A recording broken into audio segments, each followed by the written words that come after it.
Picking my nose. Picking your nose on purpose. Start it up. We're live. We're live. It's 6:59. Hold on. Let's wait a minute. Yeah, we're a little early here. I was late last time, and I caught some flack for that. It's about 5 minutes late. All right, I have to share it here. Hold on a second. It was mostly technical difficulties, if I was being honest with you. Like, that's pretty much mostly what it was. All right, let me just share the post. Yeah. It's not even 7 yet. No. So we're not going to start content. No. Everyone just sit tight. It's a sin, hon. It can be. Sit tight. We're coming in with some content.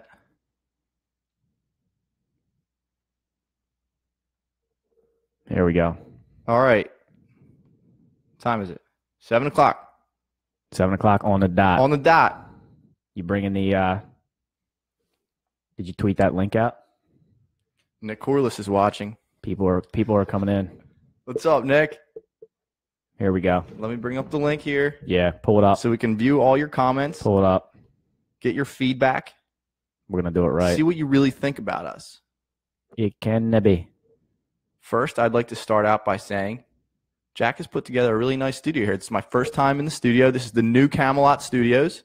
That actually is what I wanted to get your feedback on, because I knew you were going to be pretty critical of the room, and I know you've only really seen it through the last shows that I did here. This is wonderful. It's good, right? We have some windows here. If we only had some sunlight, you could see us a little bit better. But yeah, everything looks great. We've got some audio support on the walls. For the acoustics. Yeah, those are to eat up the acoustics.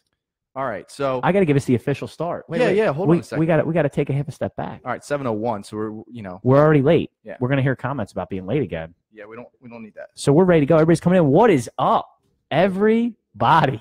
What's up, everybody? A very special live from the Hill. This time with the Prophet. I'm here. We are on Facebook Live. We're gonna try and get the links out via Twitter. Nick's gonna tweet it out. I'm gonna tweet it out. So if you don't have Facebook, well, you're not even on here and listening to this right now, but you'll be able to get on. And you should probably get on that. Yeah, wow, some people don't have Facebook for a lot of reasons. I know. You know? My brother. But we got a lot of content to get into today, Nikki. We do. Speaking in the studio, can we call this the new Camelot Studios? This is the official new Camelot. All right, perfect. It's looking sharp in here. Actually, if anybody wants to put some cool stuff on the wall behind us, let us know. If you got like banners and stuff you want us to put up, I don't even care if it's your company. We'll advertise for you for free. I don't care. Sponsor your boys. Yeah, I don't care. We'll put it up there for free. So before I really get started here with everything, I did want to say one thing. Some somber news, but it all has worked out today. So good friend of mine for a long time, Matt Hyde, his father, he has suffered from a heart attack Friday night. But what I've heard, I talked to Matt today, and we were all talking to him all weekend because it was, it's one of those things that you can't really explain the shock and when it happens, right? But he's doing really well. Matt said he was going to be coming home today from the hospital. He was with him last night watching the Sixers. So get better, Mr. High. He's a Class A guy. Yeah, get better, Mr. High. It's High? High, yeah. Get better, Mr. High. Thanks for watching. We appreciate it. Yeah, and he's a big fan of the show. So wanted to give him that quick shout out. So where I wanted to start is, we've done a lot of car talk, and You've done a lot of car talk. Well, yeah, and everybody sort of enjoys my stupid car stories. So I had a couple of them from the weekend, but the first one that I wanted to ask you is, Nick, when's the last time you saw a Saab? The car maker Saab? Yeah. S-A-A-B. S-A-A-B. I didn't take mental note of it, but it's been a while, I guess, especially a new one. Yeah, so that's where I'm going. So the question that I had was, because I said that, I was driving down the street on Thursday, and there was a Saab in front of me, and I swore I haven't seen a Saab in like 6 months. I have. I don't think it's that rare to see them. I'd never see them. I wouldn't note it. I pay attention to that kind of stuff. So was thinking in my head, wait a minute, why isn't I don't see like more newer Saabs? So do you know if Saab actually makes cars anymore? I have no idea. I don't think so. They don't. So I checked on them. I didn't realize, I guess I should have known from the name Saab that they're actually a Swedish car manufacturer, a Swedish car company. And apparently they shut down, sort of. So they've gone into like a different mode here. They're not making like production cars anymore. What are they making? But they're trying to do the whole electric deal. So I think golf carts. Yeah, sort of like that. Shopping carts. Yeah. Electric, like motorized. Priuses. Yeah, Jazzies. Lunchbox wheels. Yeah. Yeah, so but apparently they are done. So you won't see any new Saabs anymore. I take them or leave them. I think they used to be pretty expensive, right? I think they were Back sort of back a in like the delicacy. 90s. Yeah, well, A delicacy. to have a Saab. Well, so where I wanted to take that is, so what do you like? Do you think, what is a car brand that you can remember a car make in the last like 5 to 10 years that was popular but that went out of business? Saturn. That's a good one, man. Remember the Saturns? I do remember. I still the see some Saturns. trucking around. Yeah, that's a notable car when you see it. That's right. Look, Cody's on. Cody knows they do not. So Saturn was a good one. You know what's a real big one was Pontiac. Remember when Pontiac shut down? Oh wow, yeah. That was a huge one. Yeah, but see, don't they all they become like these conglomerates? Like they buy each other and then they Pontiac all produce. Yes. You know, it's the reason you go to Chrysler, Dodge, Jeep, Ram. Right. You know, whatever else. Well, Eagle. Yeah. Remember Eagle? Yeah. Oh yeah. Eagle. I used to see a lot of Mitsubishis. Do they do? Mitsubishi still makes cars, yeah. The Spider. The Spider was a good car. The Eclipse, the Spider was the convertible version. Yeah, that was a cool car in high school. I really wanted a Spider. So couldn't afford it. What happened with Pontiac is GM owned them. And, you know, they have all their different brands that they have. GM, they have Chevy. Yeah. They have the GMC trucks, right? They go down the list. Yep. And they just cut Pontiac down, chopped them out. It was like 4 or 5 years ago. What a shame. Yeah, it sucks.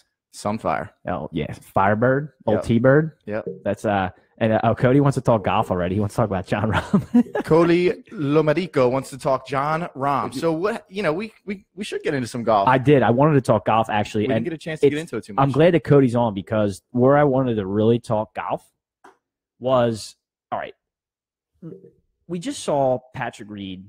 He won the Masters last week, right? So everybody was sort of talking about this new type of guy. It's cool that he's kind of like a villain. You know, the rest of these young guys, like Ricky Fowler, that's my guy. It's everybody's guy. That's my man. Ricky, Jordan Spieth. When's he going to pull through? Well, man? that's it. When's he going to win a big one, right? That's sort of the big question. When is he going to win a big one? I was watching with my dad, and he actually brought up a pretty good point. He was like, how has Ricky not won one of these majors yet? And I'm like, well, Ricky's young. I'm like, Dad, Ricky's like, 24, 25. And he's like, no, he's not. Nah, Ricky's like 29. He's like, I was at the Masters like 10 years ago and Ricky was playing. I'm like, really? So I looked it up and I think he's like 29. He's like 28 or 29. Yeah, Ricky's been around a while. See, the thing I heard about Ricky. But he looks so young that you're just like, oh, yeah, he's new. He's got that young look. And because he dresses so young, too. Yeah, he's still wearing the Oklahoma State colors. So the thing about Ricky was, and I heard this, he went on a great run on Sunday trying to chase Reed down. But what a lot of the commentators say, and I forget the guy's name. I don't know. It's probably like 80 North or one of those guys. He said, Randall Chambly. SVP. Ricky doesn't play well in front. Like, he can't lead the pack and run, but he plays really well chasing. And the problem is, because there's no pressure on you. Right. In tournaments where he's jumped out early on like day 2 or day 3, he's never been able to hold because he doesn't play particularly well with the lead, but he's one of the best chasers in the field, apparently. So that was sort of the knock on Ricky. Sammy Mole checks in. He says, Dawson's Creek, Saabs, and Michael Jordan. Love the 90s. Sammy's all in on the 90s and Saabs. So what we were talking about with golf was with Patrick Reed, he's sort of like this villainous guy because he doesn't fit that country club mold like Ricky, like Jordan Spieth, like a lot of these guys. And he actually got into it with Rory where they were sort of yelling back and forth last year at the Ryder Cup, which is pretty cool. So I think maybe everybody has decided that they can just do whatever they want now on a golf course because I played quite a bit of golf this weekend. Cody can attest. We had the worst golf etiquette that I've ever seen on a golf course this weekend. First of all, where'd you play? Out there. So we played Westover in Norristown. Okay. And classy place. It was pathetic. I mean, people out there had no golf course etiquette whatsoever. So give me some examples. I'm ready to go there. All right. So first, we let a twosome go in front of us because one of our players in our foursome actually had poor golf etiquette and showed up late. Okay, I won't name names, stud. So he shows up late, and we let this twosome go out in front of us because we didn't want to hold them up. Right. And we thought that'd be fine because there's only 2 players, right? They should just move. We're thinking they'll probably get past the foursome that's in front of them because they'll let them play through at a par 3, right, etc. Well, that was a huge mistake because these 2 were god-awful. They were terrible. They couldn't play. And not only could they not play, they're dropping extra balls. They're taking so much time between shots. All right. So that's a discussion that needs to be had with the group. Like, hey, you guys are pretty good. Like, we can let you go ahead. But you guys are golfers. You golf all the time, right? So, well, yeah, but I'm not any good. But you actually like your rate of play is a lot better than somebody that's out there hacking. Sure. Right? So, and here's the thing. And you're right. And taking a half step back, I don't mean to like kill them on their pace of play. But the thing is, you got to be playing ready golf. So we'll give you an example. There was a long par 5, and we watched them. There's the two of them. It looked like a father and a daughter. And the daughter like goes up, gets her rangefinder, gets her shot, walks back, gets her club. But the father's not like looking at his ball or getting ready for his shot. So then after she hits, he goes back and does the same thing.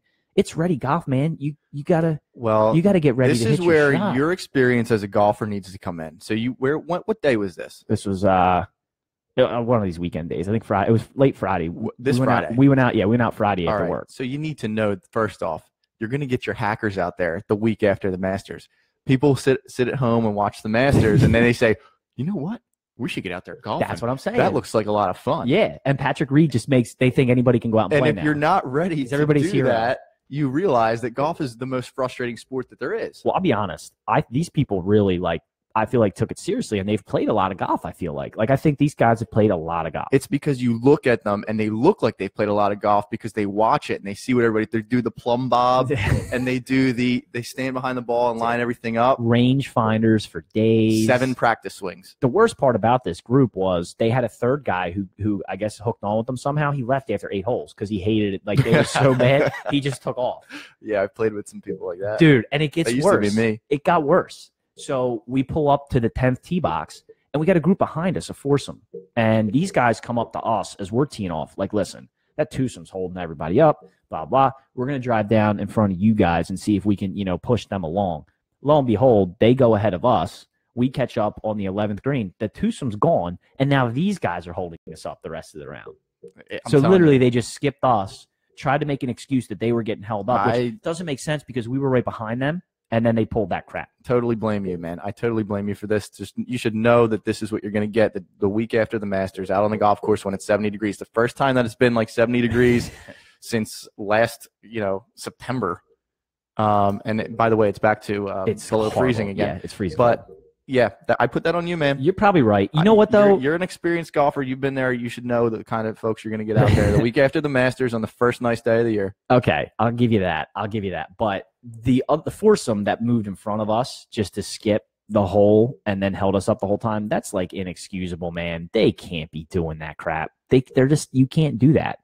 I don't get how they were saying they were getting held up anyway. You know what really bugged me about the whole thing, honestly? What's that? Is I hate when they saw us behind them the entire time. Why are they dropping balls constantly and hitting like extra balls? Because they don't know where the other ones are. They don't know where the other ones went. And that would take more time for them to go up there and find it. That's sort of like inexcusable, isn't it? No, man, because they're actually trying to do better. They're trying to be better. So you have to give them that. Oh. They're trying to, so instead of hitting the ball, going up there and not being able to find it for 15 minutes, which we've all been behind that guy, they're hitting another one to say, oh, I can see that one. Let's drive up to that one instead of the one that I hit 60 yards to the right. Saying they were just taking mulligans all day. Yeah, they're absolutely. They're just allowed they're to trying do to that. They're trying to get Patrick Reed. Patrick Reed's the everyman, and everybody thinks that they can do it. Now that somebody that can't bench press 350 pounds is one. Right. Well, I don't know if he can bench press 35 pounds. I don't think Sergio can either. But I'm just saying they're used to looking at Tiger Woods. That's when they were last into golf, and now they came back in on golf, and they see Patrick Reed, who's a little bit chunky. He doesn't look like he's an athlete, and they see him win, and they think that they can go out and give it a shot. So here's one thing that I wanted to bring up about golf overall, because I spent a lot of time talking about hitting the driver. We've talked about driver, and we're going to have that driver challenge eventually because Nick claims he can drive the ball further than me. So that's for a whole nother story, but we'll probably get into that. I watched the Masters, and then I watched another tournament, and you know what sort of really surprises me about professional golfers, PGA Tour players? They don't hit the driver particularly well. What makes you say that? So I've seen these guys, and I go back like Rory, Tiger hit the driver poorly at the Masters. These guys, none of them really. Some of them do. I don't want to blanket everybody. Like Dustin Johnson hits driver like a stud, like 350 straight. You're talking length, but everything, length and or control. Like these guys, these courses that they play, you can be in trouble. Their iron play is so outrageously ridiculous that they hit these second shots that you could never think of in your life with like a long iron to get out of trouble. But these guys don't drive particularly well. I think that's kind of unfair to say, just not seeing the course that they're playing on. And you see these things on TV, and it's really interesting. So you look at Augusta on TV, and everything looks like wide open. And I was at Marion, and I was at Aronimink when they did the so everything on TV looks open and flat, and it all looks like so. Augusta, though, is really an up and down course. It narrows out. These guys are hitting into the tiniest of windows. I don't know about that. And I don't think they're tinier than other courses. I've been at Aronimink. I don't think they're tinier than other. Some of them are tougher locations because they're hitting for an exact spot, right? They're not trying to hit a like, okay, I hope I hit a fairway. They're trying to get to a right spot because they know the second shot they want to play. And I get that. But I just thought, being a PGA Tour player, that they would overall, as a field, hit driver better, and I don't see it. I don't think they do. I disagree. I think they can put it wherever they want it. They're shaping shots and stuff like that. You know, if I had the ability to do that, you know, I could criticize their drives. It's hard to shape shots. So Cody comes back and says it's definitely your fault. And also, by the way, you have a new nickname. Is that true? I have another nickname. 3-Jack. Does that make sense? 3-Jack. That's what Cody says. Who said that, Cody? Cody, explain yourself. Yeah, we'll get back to it. I'm gonna need to hear that. I don't know why. Oh, look at you. I know. See, this is what happened last time. We talked about this. I know. I'm trying to share the link, but like it plays through the microphone. So it's really annoying. Cody brings up John Rahm. John Rahm looks really good, and he's a young dude coming up. Yeah, and he looks like a big heavy hitter. He's a big hitter. Yeah, he's a big hitter. So he's going to be one of the guys that's the next Dustin Johnson, right?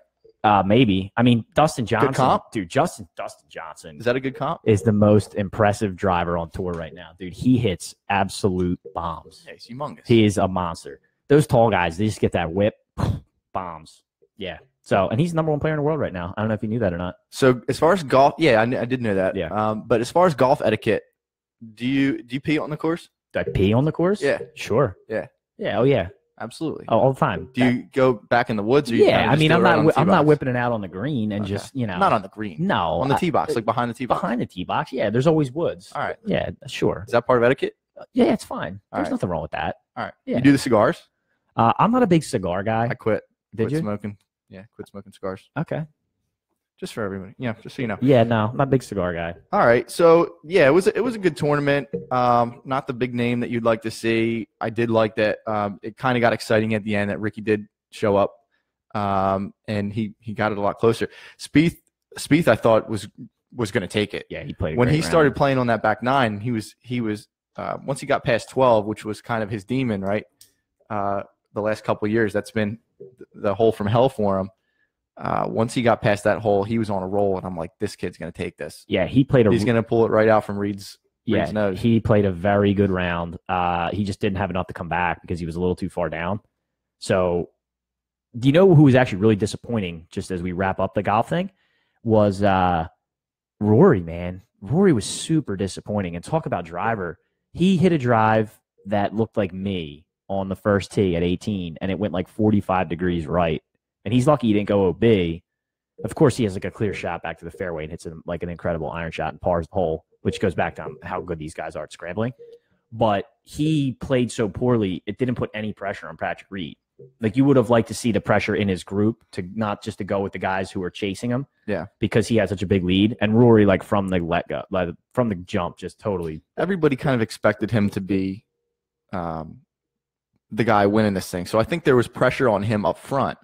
There was. At the beginning of the tournament itself, he played himself into a point where he was in contention, and he was in the last group, and it all fell apart. But we've seen that before from Rory there. You know what he did? We've definitely seen that before. Yeah, and you know what he did, which is like really funny?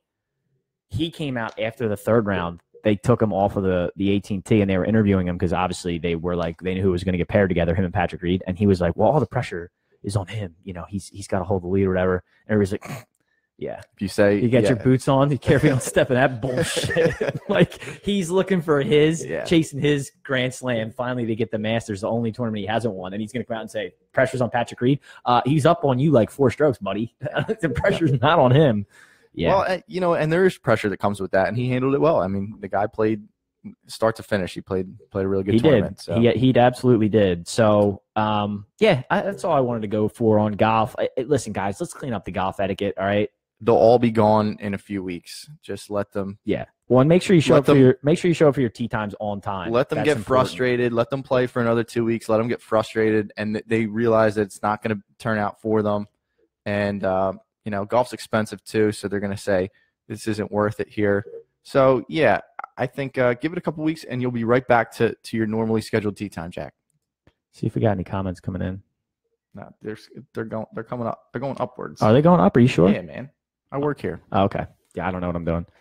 All right, so let's move to the NBA playoffs. You ready to talk some NBA? I am. I watched a lot of NBA today, so I did not get a chance to watch anything yesterday. I was trying to keep up with the scores and what was going on, but I was at a wedding. It was a lovely wedding. Oh, let's wait. Congratulations. Who got married? Congratulations to Steve and Amanda Natali. Oh, congrats, guys. It was a good wedding. It was over at the Penn Ryan Estate in is it Ben Salem? Sure. Ben Salem. All right. Really nice place. Beautiful wedding.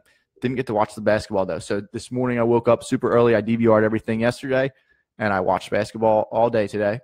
And some good games. Yeah, some good games, some not so good games. So we're going to run down. We'll start in the West. The Rockets T-Wolves game 1 is tonight, so they haven't played yet. That starts at 9. What do you think about that game in that series, Nick? I think it's Rockets all the way. I think Chris Paul gives them an extra edge that James Harden can kind of rely on Paul a little bit to kind of hold that pressure that he took last year. And, I mean, the thing with the Timberwolves, right, they're sort of this ultra-talented team that we keep waiting for them to do something, right? I don't think this is a spot where they can, not against the Rockets. I think they're a little bit overmatched, but, they're going to pull out a game or two, I think. You think they get? I think they get one max. I think they get a game or two. With Towns and Butler being back, I think that they're capable of winning a game at home. Yeah, Butler's just coming back off injury, and Towns. The Rockets are a bad matchup for Towns because they speed you up and they really give you so many matchup problems for him and what he does specifically well. I just don't know if they're able to come through there and do anything against the Rockets. I'm going to say Rockets in 6. I think they're going to sweep, honestly. I think they get max one game, but I'm going to say Rockets in 4. Rockets in 6. All right. So the next series is the 2-7 in the West. That's the Warriors and the Spurs. And, man, as expected, the Warriors massacred the Spurs. Yeah, it wasn't even close. They came out of the gate, and the energy was just off the charts. Honestly, they don't miss a shot. No. They were just running up and down, didn't miss a shot. The only guy kind of holding it together, Ginobili played with a lot of energy yesterday. He's fun to watch because he's like another one like Bellinelli where he'll just hit those shots falling backwards. He'll do a backflip and just hit a 4-point play. But yeah, the Warriors unstoppable. They're unstoppable, and the problem is, right, it's twofold in this series. So the Spurs are without Kawhi, which is still the most bizarre thing in the history of the NBA. And nobody knows. Nobody knows what's going on with Kawhi. It's seriously so bizarre to me. But even with him, they would still be completely overmatched against the Warriors. They're old. They play a different style of ball up and down. I don't know. They don't have anything left to me, right? Like Parker looks really old this year. Ginobili can still give you something, but in limited minutes, and they don't have anything. Yeah, I mean, Rudy Gay is their lead scorer yesterday with 15 points. You have Bryn Forbes. Brian Forbes? Bryn Forbes? I don't even know who that is. Do you know who that is? I don't know who that is. 14 points. Yeah. That was their second highest scorer. Yeah, they're LaMarcus Aldridge had 14. Yeah. So it just looks like a mess over there, and we're not used to seeing that from the Spurs. We're used to the well-oiled machine with Pop. Pop's still entertaining. If you saw his post game, he is a riot, man. I mean, I think he had a pretty good idea that this was going to happen. It's sticky though. Like the Pop thing is sticky. It's getting there. It's definitely getting there. It was cool when Sager was still around. Yeah, they had it kind of. They had that rapport. Yeah, back and forth. Yeah, and it was cool. Now he's kind of carrying it over to the new people, and it's a little bit more awkward. But when he goes in front of the press at the press conferences and stuff, he's doing that for real. Yeah. I mean, he knew that this was going to happen. Yes. He knows they have no shot at this. No. So no. You could pretty much put the Warriors onto the next round. I got sweep there. Pretty much not even I worth surprised at the Spurs talking about any further. So why don't we move on to a pretty good game that I watched this morning? It was the Blazers-Pelicans. Great game. It was a really good game. The Blazers I think they're the first upset. You think the Pelicans take that series? If you watched the Pelicans yesterday, they just move. They get the ball down the court. As soon as they're on a rebound, they're flying down the court. They're very fast-paced offense. Let me ask you this. So Anthony Davis played out of his mind again. Unreal. We're not supposed to count any postseason for the MVP, right? But how can you not? Because the MVP hasn't been awarded yet, as far as I know. And I think they voted on it Friday. Did they? I think that's how they do it. I think the votes were due Friday. They should, because this would influence. But does it change your mind at all? I know you're a Harden guy. You think Harden's the MVP, right? I think, Harden wins it running away. I think the next closest guy is LeBron. You think LeBron? So if you were ranking your MVP guys, you go. Give me your. If you're voting. Yeah, I go when you place a vote. Okay, you go your top 5, and you rank 1 and 5. 1 being the winner, and then 5 being, furthest away. So who would your 5 votes be for MVP? Oh, wow. I definitely go Harden. Then I go LeBron. Then I probably go Davis. Then I probably go – oh, man, you're putting me on the spot here. You want me to go my 5, and then you can go back? Yeah. Okay, so I would go – unfortunately, I would go Harden. I don't love it, but I'll go Harden 1. I'll go Anthony Davis 2. I go LeBron James 3, Russ Westbrook 4. He averaged a triple-double again. How do I forget Russ? And 5 is Ben Simmons. Wow. I don't think I put Simmons in there yet. You don't put Giannis in there, your boy Giannis? I put Simmons over. You don't put Giannis in there? Because the Sixers are the 3 seed in the East, right? And they went on that run down the stretch without Embiid. And Ben – he averaged 10 triple doubles in those 12 games and totally carried the team to the 3 seed in the East. To me, with his numbers ranked up for the year, he's the 5th MVP. Do you have Cat up there anywhere? No, not even close. No, the Timberwolves are 8 in the West, and they're going to get swept by the Rockets. I know, but he was doing it kind of by himself. He's a great player, but they have guys on that team. They should. I probably agree with your list. Except I swapped LeBron for Anthony. Yeah. Yeah. And Davis yesterday was unbelievable. And you know who else played well in that game? Our old buddy, Drew Holiday. Drew Holiday looked really good. Rondo looked really, really good. He was dishing it out. I think they're just too quick. I know that the Blazers have a pretty good what do we got? Some comments coming in. Sorry. Okay. I want to break your stride there. It was a good game, and I think it's going to go back and forth. But when you take away that first game on the road, you get home court advantage now, and I think that's gonna play well. Davis is just unstoppable on both sides of the floor. He's an absolute monster. So I really think that they're going to upset them. I agree with you. I think that the Pelicans pull it out in 7. I think it's going to be a good, tight series. The Blazers, don't get me wrong, the Blazers are a great team, and they're a gifted offensive team, right? Their backcourt is still electric. Damian Lillard, they didn't do anything yesterday. He may be the one guy that's an omission from my list. If I had to throw a new 5 in there, I may go him over Ben because he's had such a great year, and he's such a dynamic scorer. So I maybe would do that. But, yeah, I agree. I think the Pelicans – it would be remiss if I didn't mention the fact that the Pelicans – are we saying that the Pelicans are going to win a playoff series without Boogie? Yes. Could I have ever been more right about anything else ever? All right, we'll give you one check mark. That's that takes away from your inadequacies as a golf etiquette analyst. Yeah, but not my length off the tee. Did Cody say why that's my nickname? I don't get it. I missed that one. No, I don't know either. He just wants to be on next time we do a golf segment. He wants to call in for golf. Add him to the live feed. Sam says -10 tonight. Yay or nay? Okay, Rockets -10. Rockets -10? Yep. Yeah, I would take it. They'll win by double digits. Yeah. I'd lock it in. I tend to. Actually, I may do that when we get done. All right. I'll ride it with you, Sam. Definitely. So we're both Pelicans. I'm doing Pelicans 6. You think so? I think it goes 7. Portland's still a very good team. They are. So I'm doing Pelicans in 6. Last night, Lillard didn't do really anything. He didn't play particularly well, but that's what I'm saying. Like if you look at them overall, they're still going to be fine. McCollum came on in the second half, had 19. Lillard had 18. I don't really know from where because I didn't really see him that much. And another old buddy of ours, Evan Turner, looked to be like, at least in the first half anyway, he was kind of standing out. But I hate Evan Turner. Other than that, they really didn't put anything together. And well, the Pelicans are a great defensive team. They are. Drew Holiday's a great perimeter defender. Rondo is a great defender. And Anthony Davis is probably the defensive player of the year. 35 points, 14 rebounds last night. Drew Holiday, 21, 7, and 2. And a nasty block. Did you see that? Did Yes. you see that block he had? That was huge. It was huge. It was. Yeah, well, Drew's big. We talked about that when Drew was in Philly. He's a player that I always liked because he's an oversized point guard. And so he's not like a Ben Simmons, but he stands a good 6'4", 6'5". He's a healthy size point guard, and that is trouble. Mirotic played a big role as well. He had a good game, 16, 11, and 3. But yeah, that should be a good one. I don't know the times on those. They're probably going to be late night games, so I'm probably going to be watching some of them. Will be, yeah. Well, some of them will be. There'll be some 10:30 starts during the week.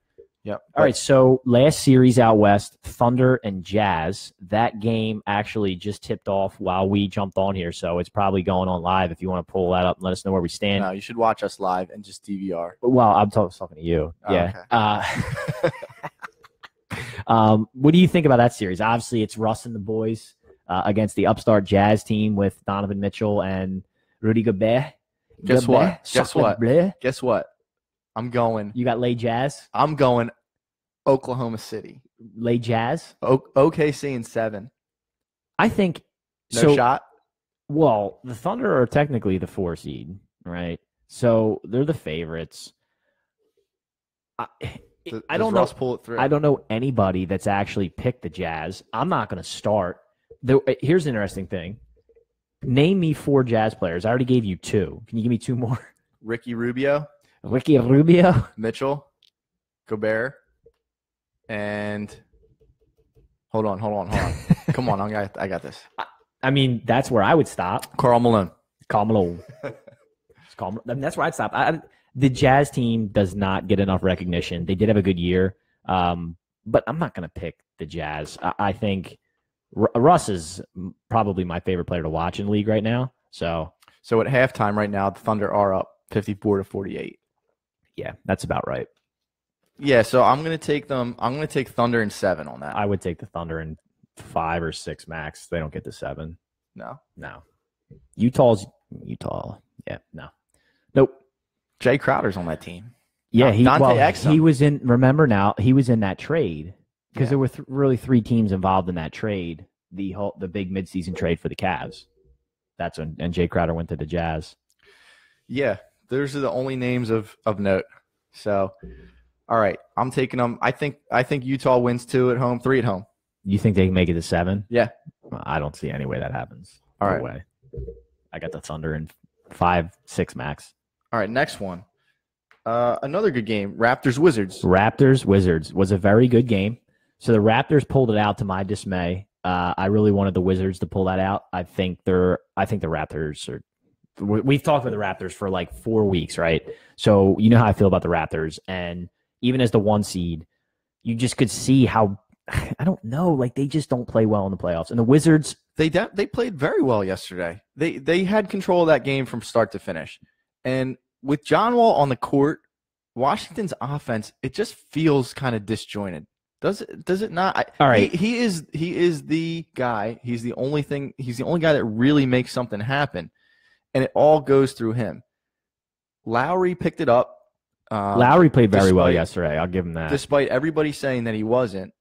Who else? Serge Ibaka was on fire, unstoppable. DeMar was awesome. Everybody kind of – they have a very unified offense, whereas Washington is just John Wall, and then the rest of the team kind of works on its own. Well, what you saw from Washington when Wall was out was them sharing the ball much more, right? Because without Wall in there, they don't have a break you down off the dribble guy, and they have to run more of an offensive set. Bradley Beal's more of a jump shooter, right? Gortat's going to get his buckets on pick and rolls and cutting to the basket. So they ran their offense much more smoothly without John Wall. But to your point, John Wall is the guy. He is the break you down off the dribble, run the offense through me guy. Yeah, and I think he had 15 assists to go along with however many points he had. He was obviously their lead scorer. But what's his problem? Even though he gets a lot of assists, what's his big knock? And it always has been since he's come in the league. Turnovers. Yeah, because John will turn the ball over, and he'll do it in bad spots. That's always been his knock since he came in the league. Right. You kind of take that with him as a player because he'll get you a lot of assists. He can score. He's dynamic, but he will turn the ball over at bad spots. Washington has a lot of guys that I hate. Really? Yeah. You don't like John Wall? No, it's not that John Wall's not one of them. Gortat, you have to hate Gortat. You have to, dude. With that haircut, he looks, and they're always like bitching and complaining.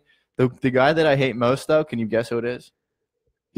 Nobody hates Bradley Beal, right? So it can't be him. Bradley Beal. So who else would be on that team that you would hate? I hate this guy. You hate him? Yeah.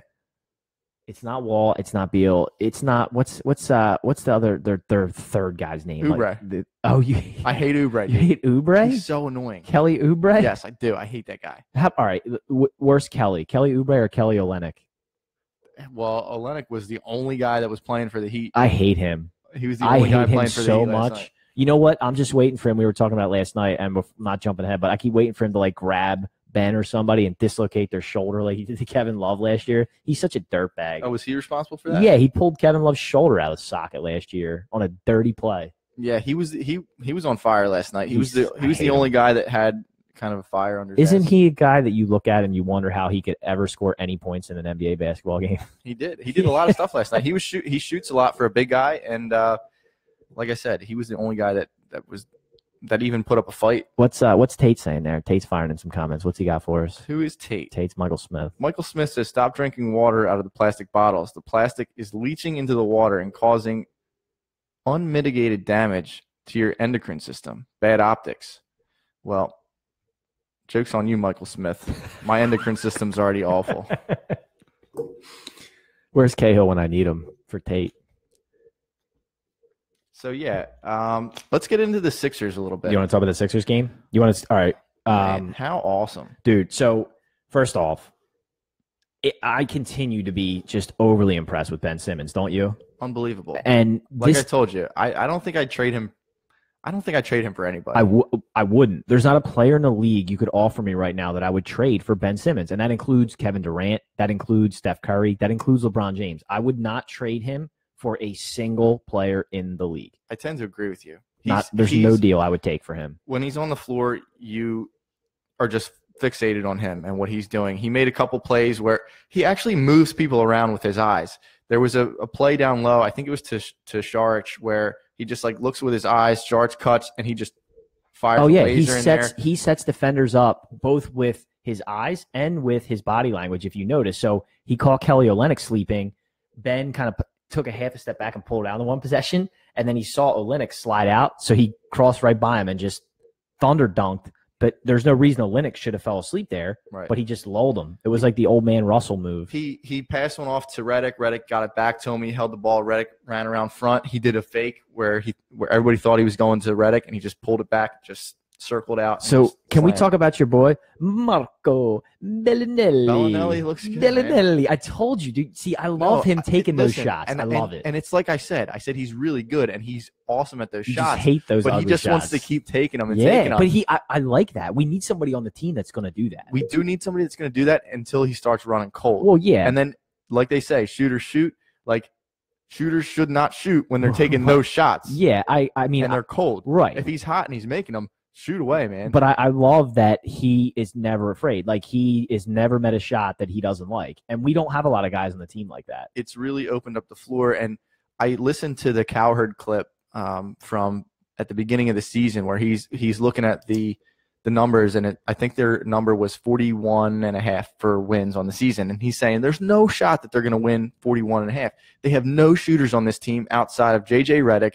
He's aging. He's only there for a one-year deal. He's just going to cash a check and bounce on to the next team. Right. And he could not have been more incorrect about this team. I love it. Because there are now, would you say 5 shooters that really open up the floor a lot for Ben? Well, yes, and we talked about obviously this. not all on the floor at the same time. No, and we talked about this last week. A huge piece of the team's success and Ben's success has been Dario. So about midway through the season, Dario went through like a shooting slump. And actually, we were talking about Matt earlier.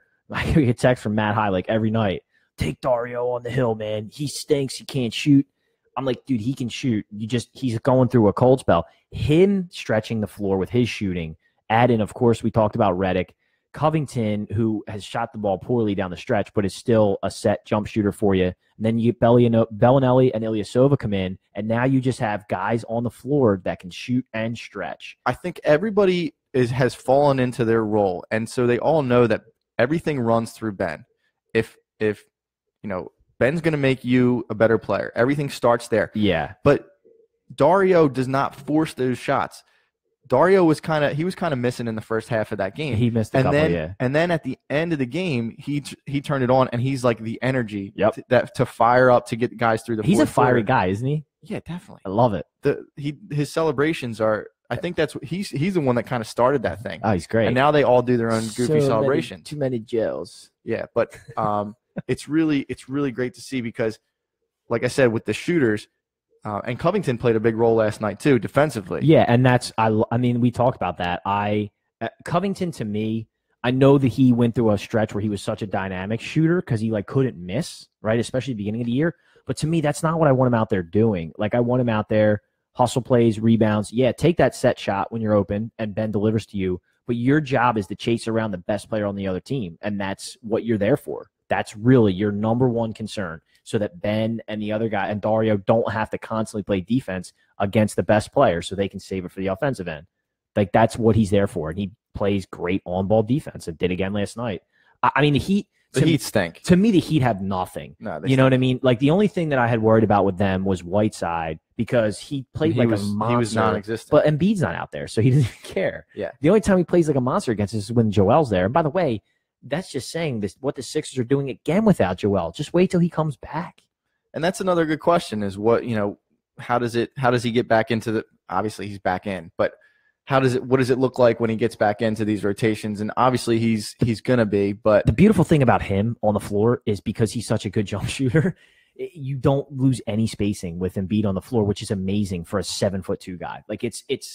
I mean, I seriously think this team's going to the Eastern Conference Finals and actually maybe the NBA Finals because we're going to talk about what just happened today.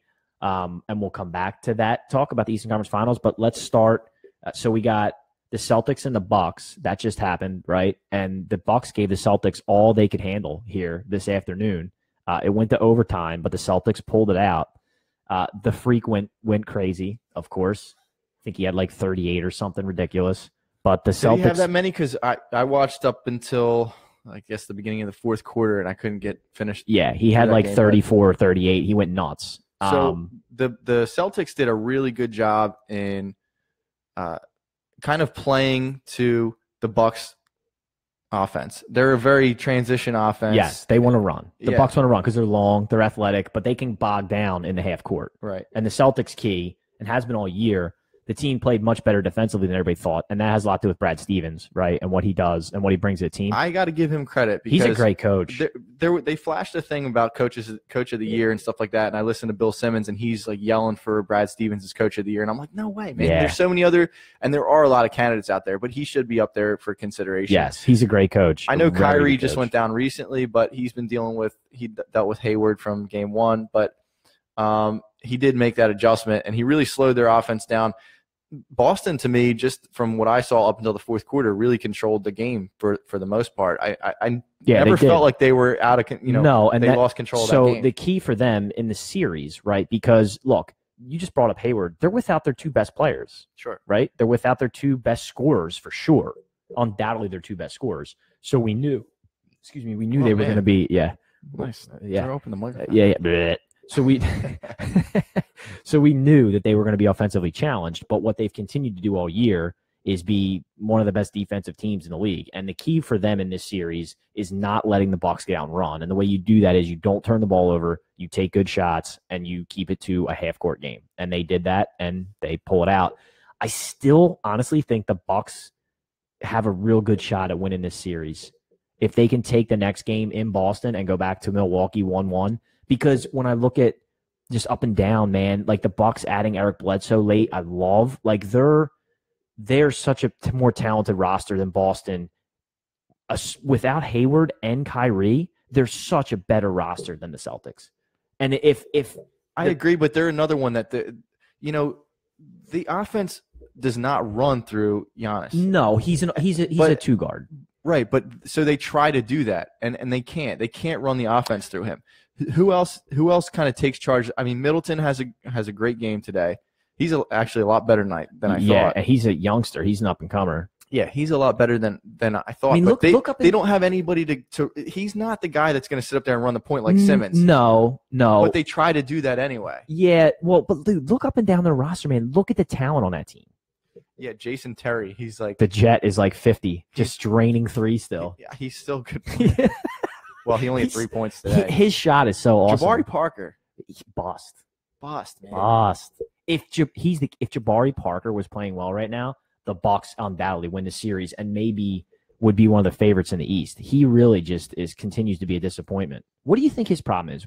You seen any of Jabari this year? What do you think his problem is? I think he's lost a lot of like lateral movement from college. I think he's just kind of a straight ahead player now, and he's not as dynamic as what we saw his first year at Duke. Yeah, because he could out athlete people at Duke. Yeah, and now he's just I don't know if it's injury.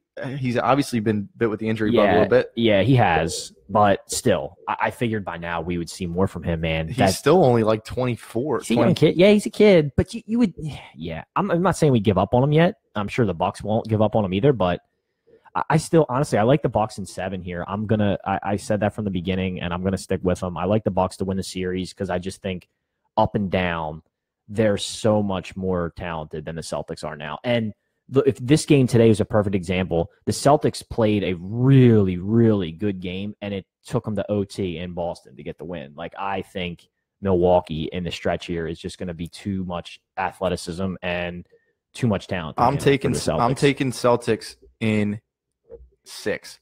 So you say that, and it did take them to get to overtime. But like I said, they had control of the game throughout. They really did. Tatum took charge, and he kind of, from the beginning of the game, took charge. Let's talk about Tatum. So Tatum, would you rather have Tatum than Markelle Fultz? No. Tatum, do you think Tatum's the best player to come out of this draft, or do you think it's you got Fultz, Donovan Mitchell?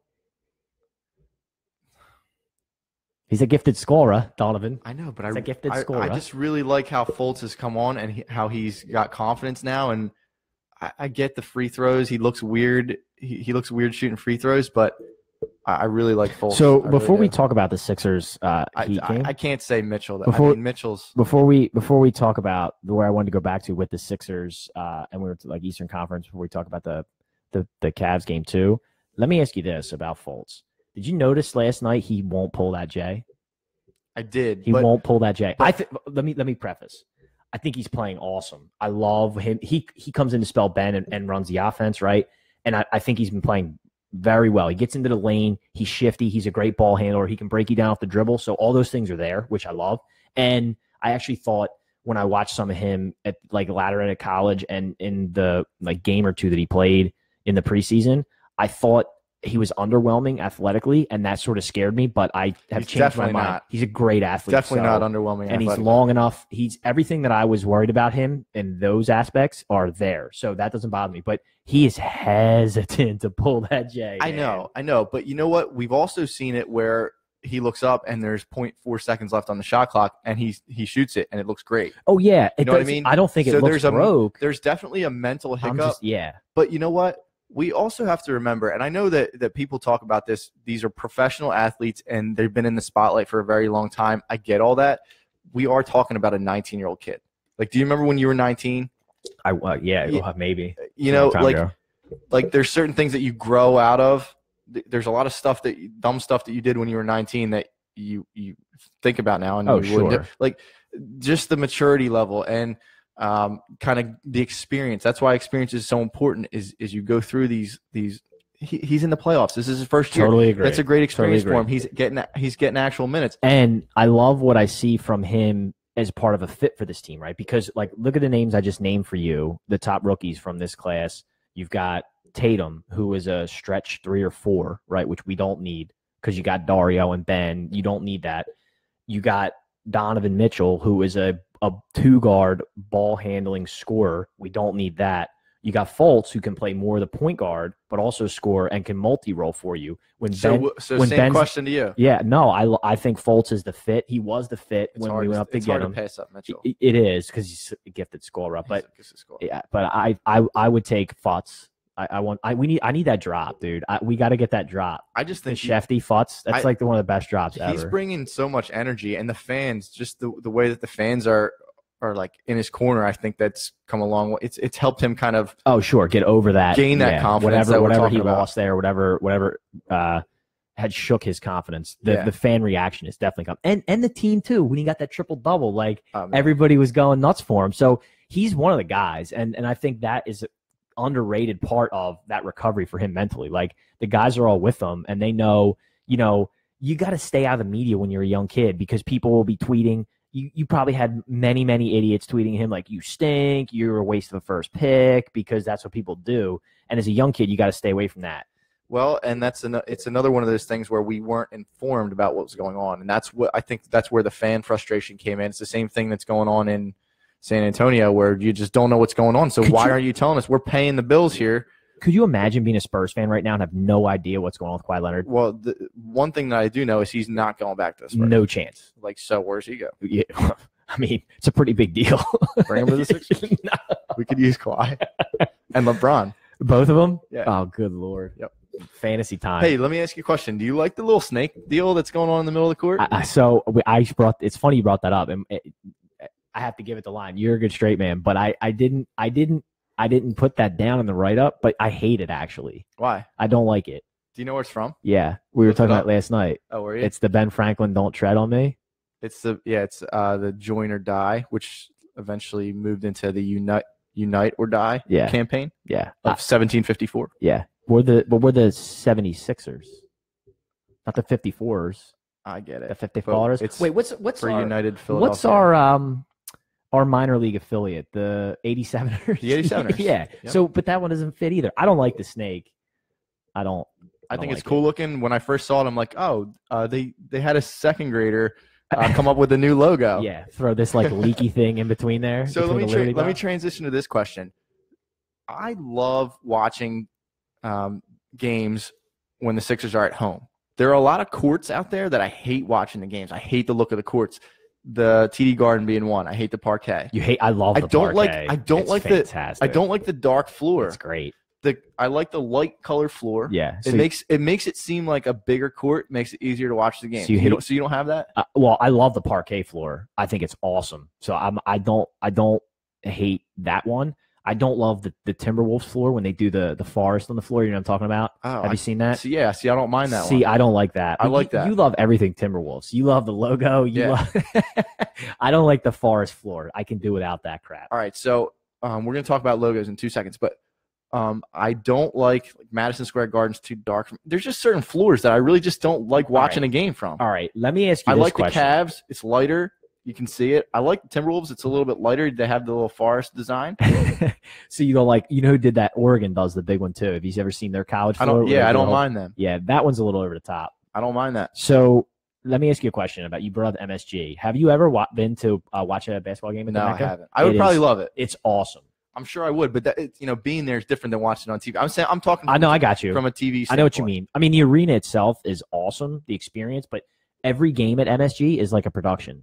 Like I went to like a Friday night game last year it was the Knicks Raptors. I took a client up for a game, and they had like the Bruce Springsteen band without him performing at halftime. Like every event there is something. They had Grandmama come into the booth. I got a picture with Larry Johnson. Like every event, you go to MSG and it's just top notch all the time. It's New York, man. Yeah, it's the Mecca. It is awesome. All right, so let's jump on logos really fast. I did come up with what I now know is the worst logo. Okay, what you got for me? The Trailblazers, man. Oh God, you gotta give that up. Really? What about the Warriors, man? No, the Warriors court looks cool. They have what about the bridge. Yeah, that's fine. That's fine. I hate the Warriors logo. The old Warriors colors were horrendous. If you remember the old ones when like Larry Hughes was on the team, that was really disgusting. That old uniforms, like the Latrell Sprewell. Yeah. That was really gross. Now that they have a nice little color scheme, I don't mind the logo. The Trailblazers, what is that thing? I don't know. And they still have the old school uniforms that just say Blazers. It's like the same ones that were worn in like. Yeah, it's like you're playing on a JV basketball team and it just gets passed on. What about the Suns, man? They're bad too. They are. And the Utah's alternate uniforms. Have you seen them? I don't know. They're like orange and yellow. Oh yeah, I don't like that. But I like the Jazz purple. That's good. Jazz purple's good. I like the old Stockton. The old Stockton. Yeah, they're classic. Yeah, but the Blazers. What is the little thing? What is that thing? I don't know. I mean, how do you make a trailblazer? Like, what do you do? Like a dirt path, like the Oregon Trail? Like, I don't know. I don't know. I need an explanation what that thing is. If anybody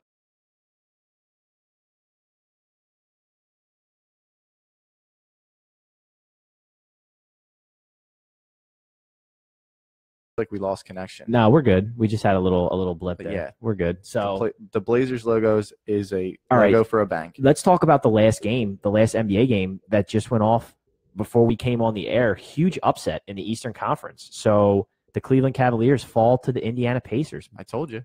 They went down and they got boat raced. I told you. They got beat bad. I told you. They lost the whole game. I told you Oladipo is legit. Oh God. Is he not legit? He played well tonight. And that team, I still think that the Cavs pull the series out, right? I don't see any chance that they don't win the series. But let's be honest, it's time to start having concerns about this Cleveland team. Wait a second. You don't see any way that they lose this series? No.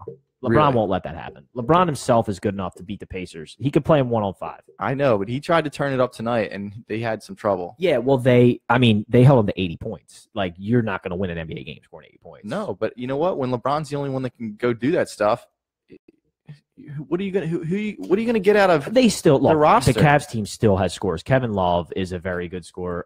Why is everybody down on Kevin Love? Somebody who's on with us right now, tell me why everybody hates Kevin Love. You know what happens with a guy, this happened to Chris Bosh in Miami.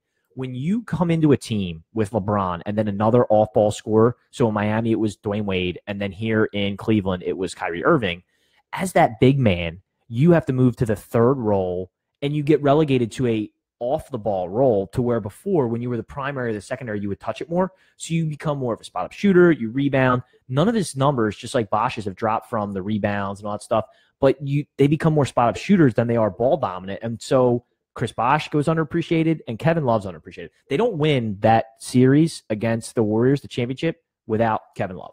Yeah, but that was 2 years ago. 2 years ago. He's still a great player. People get stale over that amount of time. Not Kevin Love. I feel stale on Kevin Love. Everybody does. I just don't, Well, tell me why. What do you think tonight? What do you think where's your beef with K Love? Tell me what it is. It's not that I have a beef. I just don't know that he does anything that dynamic. I know he does.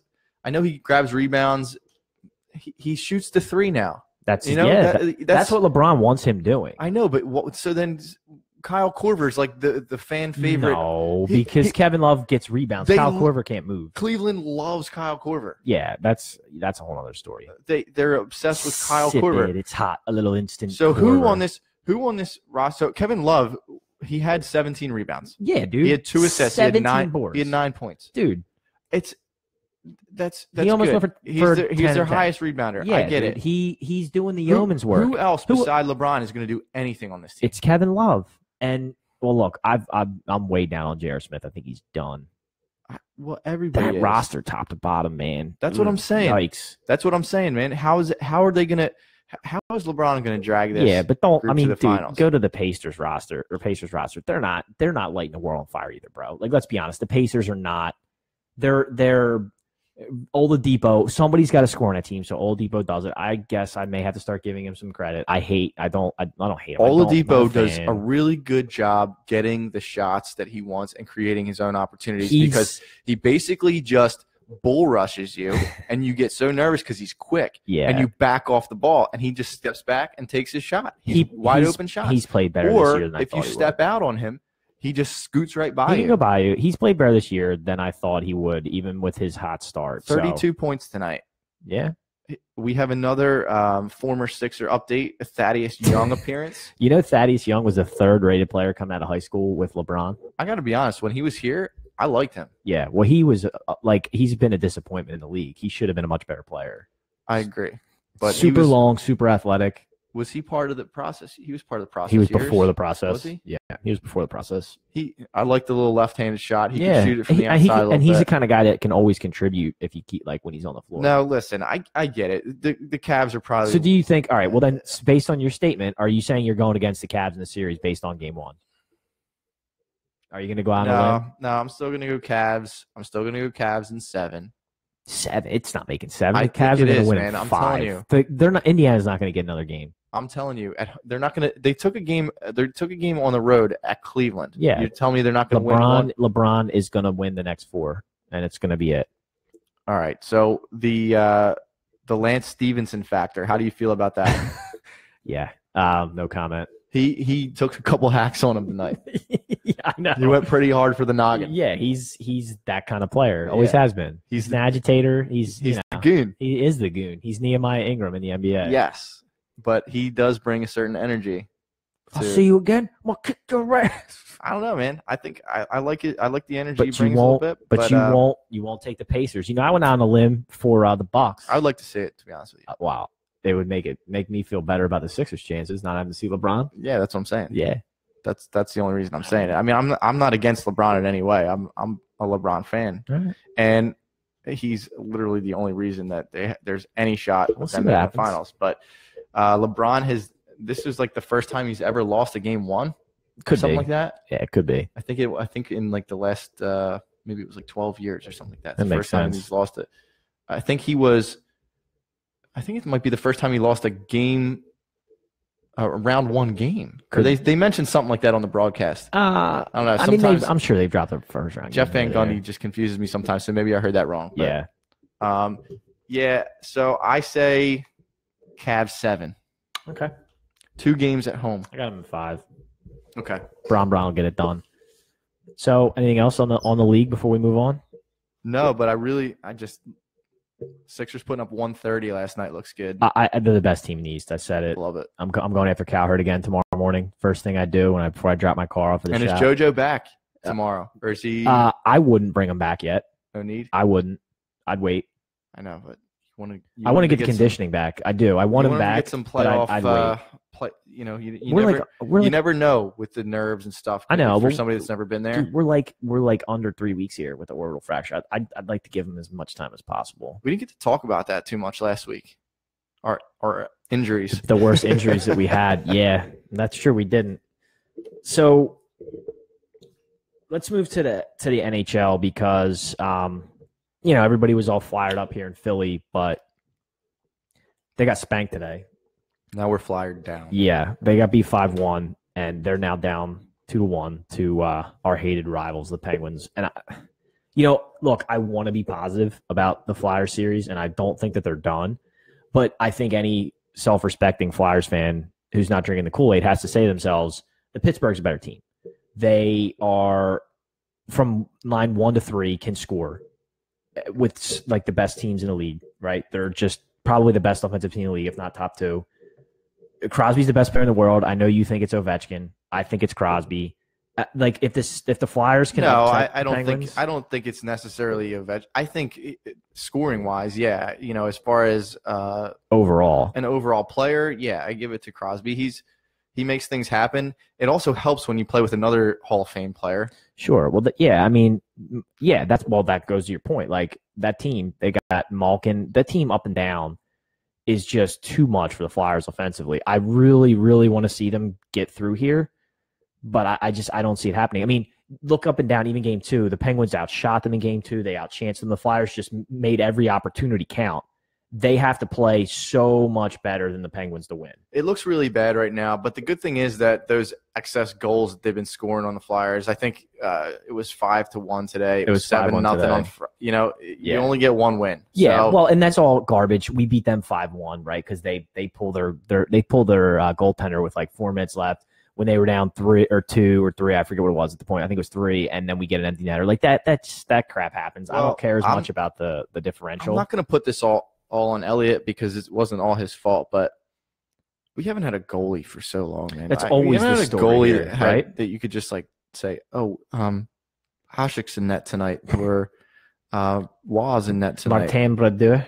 Brodeur's in net tonight. Like when do we get our decade-long run of a single goalie that is dominant, and seems like it's never going to happen. everybody kind of had or has one of them. Yeah. And we just never No. we have like Garth Snow. Well, And don't you Michael think? Layton. Don't you think we should? I'm expecting them to bring Brian Boucher back. Yeah, he had a great run in that playoffs. He's always back. Yeah. I'm just get him on the horn.